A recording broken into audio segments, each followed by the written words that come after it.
बागेश्वर के विकास भवन सभागार में आज महिला सशक्तिकरण, बाल विकास विभाग तथा स्वास्थ्य विभाग द्वारा संयुक्त रूप से बेटी बचाओ बेटी पढ़ाओ योजना अंतर्गत पीसीपीएनडीटी अधिनियम पर आधारित जागरूकता कार्यशाला आयोजित की गई। कार्यक्रम का शुभारंभ जिला विधिक सेवा प्राधिकरण की सचिव अनीता कुमारी ने दीप प्रज्वलित कर किया। उन्होंने उपस्थित महिलाओं व प्रतिभागियों को पीसीपीएनडीटी एक्ट, पॉश एक्ट, घरेलू हिंसा संरक्षण अधिनियम 2005 सहित विभिन्न कानूनों की जानकारी दी।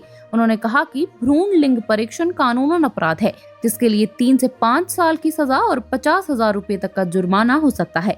साथ ही उन्होंने उपभोक्ता जागरूकता, नशा उन्मूलन, साइबर क्राइम, मोटर वाहन अधिनियम और किशोर न्याय अधिनियम से जुड़े पहलुओं पर भी जानकारी साझा की। इस अवसर पर अपर मुख्य चिकित्सा अधिकारी डॉक्टर अनुपमा ने कहा कि यदि स्वास्थ्य विभाग और महिला सशक्तिकरण विभाग समन्वय के साथ कार्य करें तो मातृ एवं शिशु मृत्यु दर में कमी लाई जा सकती है।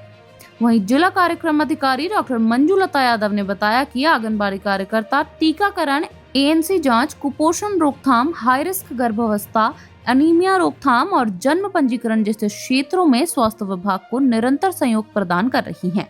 कार्यशाला में आगामी सेवा पखवाड़ा, राष्ट्रीय पोषण माह और प्रधानमंत्री मातृ वंदना योजना की भी जानकारी दी गई। भारतीय मानक ब्यूरो के संदर्भ व्यक्ति दीपचंद्र जोशी ने उपभोक्ता जागरूकता कार्यक्रम के अंतर्गत BIS केयर ऐप के उपयोग की जानकारी दी और उपस्थित लोगों को मानक प्रमाणित उत्पादों के उपयोग की शपथ दिलाई। कार्यक्रम में संबंधित विभागों के अधिकारी, विभिन्न स्वास्थ्य केंद्रों के ANM, CHO, आंगनबाड़ी कार्यकर्ता, आशा फैसिलिटेटर और 100 से अधिक प्रतिभागी मौजूद रहे।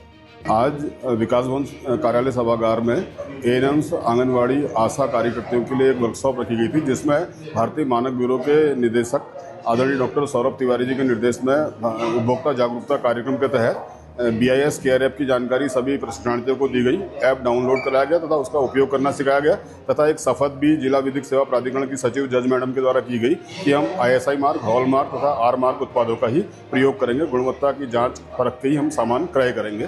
धन्यवाद। आज इस कार्यशाला का मुख्य उद्देश्य था कि हम पीसीपीएनडीटी एक्ट के बारे में इस कार्यशाला में लोगों को ज़्यादा से ज़्यादा जागरूक करें। इस कार्यशाला में आंगनवाड़ी कार्यकर्ती, आशा, CDPO, ANM तथा स्वास्थ्य विभाग से काफ़ी लोग यहाँ एकत्रित हुए हैं, जिसमें मुख्य रूप से महिलाएं हैं। तो यहाँ इस कार्यशाला में पीसीपीएनडीटी एक्ट के बारे में, घरेलू हिंसा से महिलाओं के संरक्षण अधिनियम के बारे में, कंज्यूमर जागरूकता के बारे में लोगों को अवेयर किया गया और बताया गया कि कंज्यूमर जागरूकता का क्या महत्व है। लोगों को या ग्राहकों को ISI मार्क, हॉल मार्क और जो जितने भी प्रकार के मार्क हमारे लगे होते हैं उनको देख के ही किसी भी चीज़ का उपयोग करना चाहिए। आज इस कार्यशाला में पॉश अधिनियम, जो कि कार्यस्थल पर यौन उत्पीड़न से महिलाओं के साथ कोई भी किसी प्रकार का यौन संबंधी घटना घटित होती है तो उससे रिलेटेड जो प्रतिषेध निवारण अधिनियम 2013 है उस बारे में चर्चा की गई।